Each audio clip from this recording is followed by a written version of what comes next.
এক রাজ্যে ছিল খুব ভালো এক রাজা। তার মন্ত্রী হিসাবে ছিল ছোটবেলার বন্ধু। এই বন্ধুর সাথে ছোটবেলা হতে বড় হয়েছেন তিনি। তাই রাজা হওয়ার পর তাকেই মন্ত্রী হিসেবে নিয়োগ দিয়েছেন। রাজার একমাত্র পুত্র ডালিম কুমার এবং মন্ত্রীর একমাত্র পুত্র বিজয়। এই দুজনের মধ্যেও দারুণ বন্ধুত্ব। ছোটবেলায় প্রকৃত শিক্ষা নেওয়ার জন্য রাজা মন্ত্রী মিলে ওদের পাঠিয়ে দিয়েছেন এক মহান ঋষির কাছে।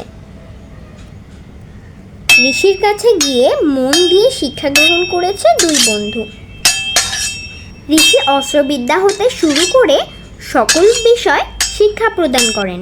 তার শিষ্যরাও মন দিয়ে এসব বিদ্যা শিক্ষা অর্জন করে পরবর্তী জীবনে দেশ ও দেশের মঙ্গলের জন্য কাজ করতে থাকেন।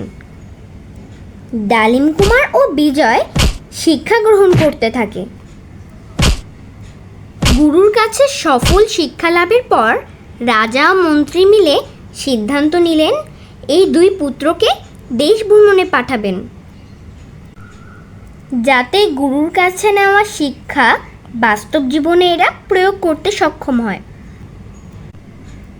যথারীতি এক শুভদিন দেখে ডালিম কুমার ও মন্ত্রীপুত্র বিজয় জাহাজে চেপে রওনা হলো। যাত্রাপথে তাদের জাহাজ পড়ল ঝড়ের কবলে।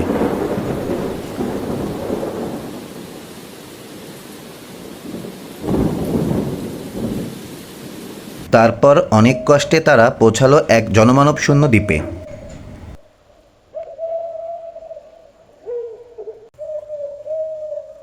দ্বীপে পৌঁছে তারা অবাক হয়ে গেল। ছোট্ট একটা দ্বীপ, কিন্তু কোথাও কোনো মানুষ নেই।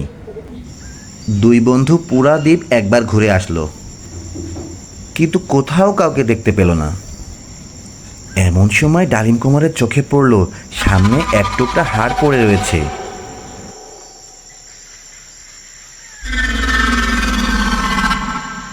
সঙ্গে সঙ্গে দুই বন্ধুর মনে পড়ল গুরুর শেষ শিক্ষা প্রদানের বিষয়। মহান ঋষি শুধুমাত্র তাদের দুজনকে একটি বিশেষ শিক্ষা প্রদান করেছেন। যে কোনো হাড় হতে শুধুমাত্র মন্ত্রের জোরে পূর্ণ শরীর তৈরি করার পর তাতে প্রাণ সঞ্চার করা যায়।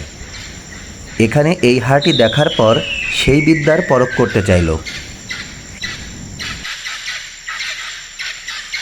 এই জনমানব শূন্য দ্বীপে এমন অপূর্বা সুন্দরী কন্যাকে দেখে অবাক হয়ে গেল দুই বন্ধু। এর রহস্য কী?